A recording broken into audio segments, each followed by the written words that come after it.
हम लोग 9th class का एक और चैप्टर टू डैफोडिल्स जिसके राइटर हैं रॉबर्ट हैरिक, इनके बारे में पढ़ेंगे।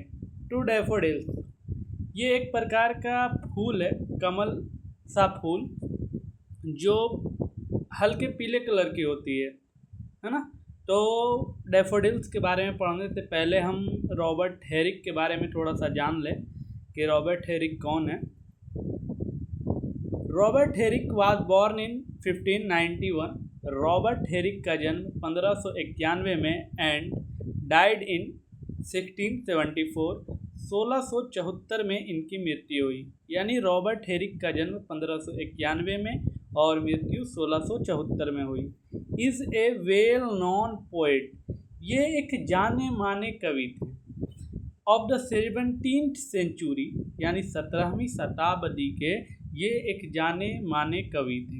हिज पोएम, उनकी कविताएं वो में हैव सिंप्लिसिटी कहती हैं। कहा जाता है कि रॉबर्ट हैरिक की कविताओं में सरलता मिलती है, सिंप्लिसिटी मिलती है ना, सादापन मिलता है, ल्यूसिडिटी स्पष्टता मिलता है। यानी कि किसी तरह का कोई डाउटफुल मीनिंग नहीं, यानी एकदम स्पष्टता मिलता है। एंड ब्रेविटी और संक्षिप्तता मिलता है। यानी कि उनकी कविताओं में सरलता है, स्पष्टता है, संक्षिप्तता है, सब उनकी कविताओं में पाया जाता है। दिस पोएम, यह जो कविता है टू डैफोडिल्स, ये जो हम पढ़ने वाले हैं कविता टू डैफोडिल्स, ये deals with the perishable nature of daffodils. Perishable का मतलब जो होता है ना, वो नष्ट हो जाने वाली या नाश हो जाने वाली चीज़ें हैं। तो कह रहे हैं कि इस कविता में डैफोडिल्स के बारे में बताया गया है जो प्रकृति के साथ, कहने का अर्थ है कि जो कमल के जैसी दिखने वाली फूल डैफोडिल्स है वो किस तरह से नष्ट हो जाती है प्रकृति के साथ, उसका वर्णन किया गया है ना। यानी कहने का अर्थ है कि इस कविता में हम उस डैफोडिल्स के बारे में पढ़ेंगे, उस फूल के बारे में पढ़ेंगे जो प्रकृति के साथ, समय के साथ नष्ट हो जाती है। Which ultimately suggest the transitory existence. ये जो ट्रांजिटरी एग्जिस्टेंस देख रहे हैं ना, इसका मतलब होता है क्षणिक अस्तित्व ऑफ ऑल ह्यूमन बींग्स।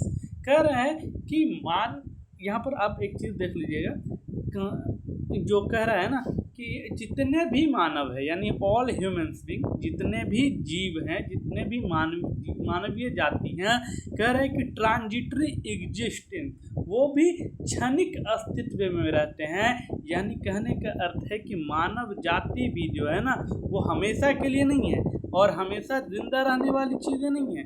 वो भी जिस तरह से डैफोडिल्स समय के साथ, प्रकृति के साथ नष्ट हो जाती है, उसी तरह से इंसान भी जो है ना वो ट्रांजिटरी एग्जिस्टेंस यानी कि क्षणिक अस्तित्व में रहते हैं और समय के साथ वो भी नष्ट हो जाते हैं।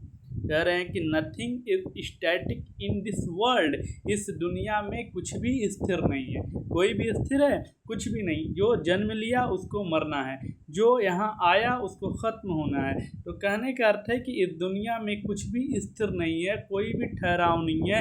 बच्चा पैदा लिया तो बड़ा होगा, बड़ा हुआ तो बूढ़ा होगा, बूढ़ा हुआ तो मरेगा, है ना। तो इस दुनिया में कुछ भी स्थिर नहीं है। Marked by A note of sadness, marked by A note of sadness, कहने का अर्थ है कि उदासी में यह जो कविता है वह चिन्हित की गई है। यानी marked by A note of sadness, यह जो कविता है ना, यह कविता उदासी को चिन्हित करती है। The poem has philosophical overtones, और यह कविता जो दार्शनिक का आवाज़ है, उस आवाज़ में उदासी को प्रस्तुत करती है। यानी कहने का अर्थ है कि यह कविता एक इंसान के बारे में, एक फूल के बारे में, एक प्रकृति के बारे में जो चीज़ें हैं और उसके जो उदासीपन है उसको चिन्हित करती है। चलिए हम आगे बढ़ते हैं और डैफोडिल्स के बारे में जानते हैं, डैफोडिल्स के बारे में समझते हैं।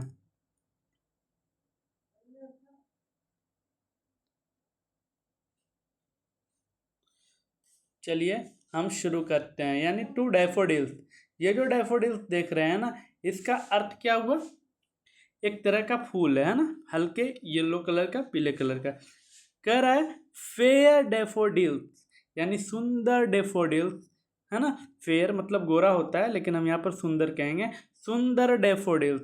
वी वीप टू सी, तुम्हें देखकर हम रोते हैं, तुम्हें देखकर हम दुखी होते हैं, तुम्हें देखकर हम उदास होते हैं। यू हेस्ट अवे सो सून, ये जो हेस्ट अवे देख रहे हो ना, इसका मतलब होता है चले जाना, मुरझा जाना, ख़त्म हो जाना।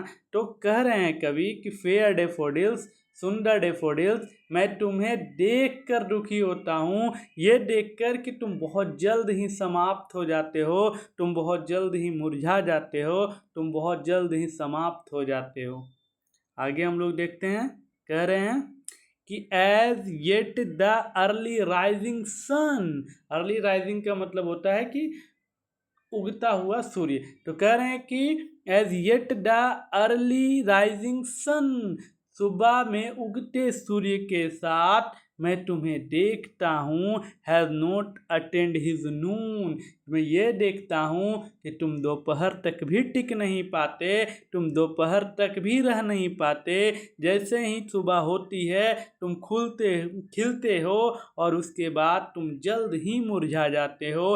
हैज़ नॉट अटेंड हिज नून, नून का मतलब होता है दोपहर, है ना, 12 बजे। तो राइटर यहाँ पर कह रहे हैं कि तुम जो हो ना, तुम उगते सूर्य के साथ तो खिलते हो, मैं तुम्हें देखता हूँ, लेकिन तुम दोपहर तक भी टिक नहीं पाते, तुम मुरझा जाते हो, तुम ख़त्म हो जाते हो डैफोडिल, तुम टिक नहीं पाते। आगे राइटर कहते हैं स्टे स्टे, अरे रुको रुको, ठहरो, अनटिल द हेस्टिंग डे, कहने का अर्थ है कि जब तक ये दिन ख़त्म नहीं हो जाए तब तक तुम रुको। राइटर क्या कह रहे हैं डैफोडिल्स को कि जब तक ये दिन, हेस्टिंग डे कहते हैं जल्दी बीत जाने वाले दिन को, ख़त्म हो जाने वाले दिन को। तो राइटर कह रहे हैं कि जब तक ये दिन समाप्त ना हो जाए तब तक तुम रुक जाओ, तुम स्टे करो, स्टे। आगे कहते हैं has run but to the even song, आगे क्या कहते हैं, हम यहाँ पर याद रखिएगा, ये पूरा लाइन पढ़ लेते हैं। Has run but to the even song and having prayed together we will go with you along, आगे कहते हैं कि हम साथ साथ प्रार्थना करेंगे और साथ साथ चलेंगे, यानी has run but to the even song, यानी हम लोग साथ साथ गीत गाएंगे। हैविंग प्रेड टुगेदर, एक साथ प्रार्थना करेंगे। We will go with you along, और हम लोग साथ साथ चलेंगे। राइटर यहाँ पर कह रहे हैं कि तुम रुक जाओ, फूल को कह रहे तुम रुक जाओ, इतना जल्दी मत मुरझाओ, शाम होने के इंतज़ार करो, जैसे ही शाम होगा हम दोनों साथ में प्रार्थना करेंगे, साथ साथ चलेंगे, एक साथ रहेंगे, है ना। कहने का अर्थ है कि राइटर यहाँ पर बहुत सारी चीज़ें समझाने की कोशिश कर रहे हैं। कह रहे हैं कि वो फूल को कह रहे हैं कि ये फूल ए डैफोडिल्स, तुम सुबह के साथ तो उठते हो और जल्द ही मुरझा जाते हो, मैं ये देखकर बहुत दुखी होता हूँ, मैं बहुत रोता हूँ। अरे तुम रुको, कम से कम शाम तक तो रुको, जब शाम होगी तो हम दोनों साथ में प्रार्थना करेंगे और साथ साथ चलेंगे, है ना। ये हमारे राइटर कह रहे हैं उनको। चलिए हम आगे देखते हैं।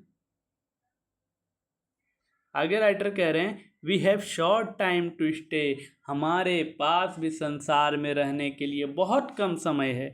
जिस तरह से तुम उगती हो और मुरझा जाती हो, उसी तरह से हमारी ज़िंदगी भी छोटी है, हम भी इतना जल्दी हमारा भी समय बीत रहा है कि we have short time to stay, कि हम भी यहाँ ज़्यादा दिन तक नहीं रह सकते, हमें भी ख़त्म होना है, हमारे पास भी संसार में रहने के लिए कम समय है। एज यू, जिस तरह से तुम्हारे पास कम समय है उस तरह से हमारे पास भी कम समय है। We have a short spring, जिस तरह से तुम्हारे पास कम समय है ठीक उसी तरह हमारे पास भी एक छोटा सा बसंत है। छोटा सा बसंत कहने का अर्थ है कि जो बसंत का मौसम होता है ना वो बहुत ही शॉर्ट होता है, बहुत ही छोटा होता है। यहाँ पर हम कह सकते हैं कि जिस तरह से तुम्हारे पास रहने के लिए कम समय है, as you we have a short spring, ठीक उसी तरह हमारे पास रहने के लिए भी कम समय है, हमारी ज़िंदगी भी कम है, हमारी ज़िंदगी भी शॉर्ट है, हमारे पास भी जो जवानी के समय है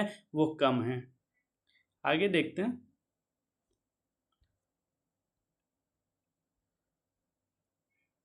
आगे राइटर कह रहे हैं कि as quick a grot to meet decay, ये जो डीके देख रहे हैं ना, ये नष्ट, इसका मतलब होता है नष्ट होने के लिए, है ना। आगे कह रहे हैं कि as quick a grot to meet decay as you, जिस तरह तुम बुद्धि कर शीघ्र ही सड़ जाते हो। क्या कह रहे हैं कि जिस तरह से तुम बढ़ते हो, है ना, जिस तरह से तुम ग्रोथ करते हो और ठीक उसी तरह तुम नष्ट हो जाते हो, एज यू, ठीक उसी तरह, और एनीथिंग वी डाई, हमें भी मरना है। ठीक है, कह रहे हैं कि जिस तरह से तुम बहुत जल्दी वृद्धि करते हो और उसके बाद तुम खत्म हो जाते हो। ये जो फूल है डैफोडिल कितना जल्दी बढ़ा और कितना जल्दी दोपहर तक भी नहीं टिक पाया, यानी नष्ट हो गया। तो कह रहे हैं कि जिस तरह से तुम बढ़ते हो और दोपहर तक भी नहीं टिकते हो, नष्ट हो जाते हो, एज यू, ठीक तुम्हारी तरह, और एनीथिंग, कोई भी चीज़ हो, वी डाई, हमें भी मरना है। यानी कि दुनिया में कोई भी चीज़ हो उसे नष्ट होना है, उसे ख़त्म होना है, ठीक उसी तरह हमें भी क्या होना है, मरना है, हम सब को भी मरना है। एज यू आवर्स डू, जैसे तुम कुछ घंटे तक रहते हो, तुम कुछ घंटे तक ही टिक पाते हो, एंड ड्राई अवे, और उसके बाद तुम सूख जाते हो, उसके बाद तुम मुरझा जाते हो, उसके बाद तुम ख़त्म हो जाते हो। मतलब राइटर उस जो डैफोडिल्स है ना, फूल, उसकी तुलना इंसानों से कर रहे हैं कि इंसान की ज़िंदगी भी इतनी शॉर्ट है जितनी डैफोडिल्स की है, एक फूल की है, और वो समय के साथ ख़त्म हो जाती है। तो कह रहे हैं कि as you hour do and dry away, जिस तरह से तुम घंटों टिक पाती हो, ठीक उसी तरह ठीक उसी तरह जैसे तुम सूख जाते हो कुछ ही घंटों में, लाइक टू समर्स रेन। याद कीजिए, जब गर्मी में कुछ बरसात होती है ना तो बहुत ही राहत होती है, लेकिन वो बरसात बहुत जल्द ही ख़त्म हो जाती है, टिकती नहीं है। तो कह रहे जिस तरह तुम घंटों टिकती हो और सूख जाती हो, like to the summer's rain, एकदम ग्रीष्म ऋतु की वर्षा की भांति। यानी कि गर्मी में जो बरसात होती है और ख़त्म हो जाती है, ठीक तुम उसी तरह ही टिकती हो। और या एट द पियर्स, ये जो पियर्स देख रहे हैं ना, इसका मतलब मोती होता है, और ड्यू का मतलब ओस होता है। आप देखे होंगे कि सुबह में जब हम लोग उठते हैं तो ओस की कुछ बूंदें गिरी हुई रहती है और वो तुरंत ही ख़त्म हो जाती है। तो कह रहे ये ऐसा हो सकता है कि ओस की जो मोती होती है उसकी बूंदों की भांति, never to be found again, तुम हमें कभी दोबारा दिखाई नहीं पड़ते हो। कहने का अर्थ है कि जो सुबह की ओस की बूंदें होती है वो ख़त्म हो जाती है और उसके बाद दोबारा दिखाई नहीं पड़ती। तो राइटर कह रहे हैं कि एक तो तुम उस बरसात की तरह हो गर्मी की जो जल्दी ख़त्म हो जाती है, या at the pearls of morning's dew, सुबह की ओस की जो मोती होती है, never to be found again, कभी दोबारा दिखाई नहीं देती, तुम उस तरह भी हो। बहुत ही अच्छी पोएम थी टू डैफोडिल्स, है ना, जो हमारे राइटर रॉबर्ट हेरिक के द्वारा लिखा गया था, और बहुत ही प्यारा पोएम था। इसमें कवि जो हैं वो डैफोडिल्स की तुलना एक इंसान से करते हैं, एक मानव जाति से करते हैं, कि जिस तरह से डैफोडिल्स बहुत जल्द नष्ट हो जा रहा है, ठीक उसी तरह इंसान भी नष्ट हो जाता है। कोई भी चीज़, कोई भी जीव जंतु दुनिया में टिकने के लिए नहीं आया है, एक ना एक दिन उसको ख़त्म होना है, नष्ट होना है। और यही बात हमको रॉबर्ट हेरिक साहब समझाना चाह रहे थे। बहुत ही अच्छी प्यारी पोएम थी। कैसी लगी ये पोएम आप लोग हमें कमेंट करके ज़रूर बताएं, और लाइक सब्सक्राइब ज़रूर करें। Thank you.